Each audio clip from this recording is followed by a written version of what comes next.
కన్న మిన్న మహినందు నోర్పుగా నడవగల్గు నట్టి నరులు ఎవరు ఎంత వెతికి చూడు ఇలనందు దొరకరు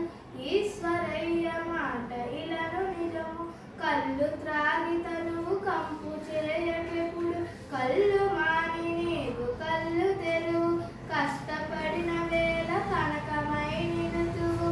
ఈశ్వరయ్య మాట ఇలను నిజము కనువు గట్టిదంటూ తై తక్కలాడకు బుద్ధి లేని నాలు బుక్కి పాల బ్రతికినన్ని నాలు బాగుగా బ్రతకాలి ఈశ్వరయ్య మాట ఇలను నిజము.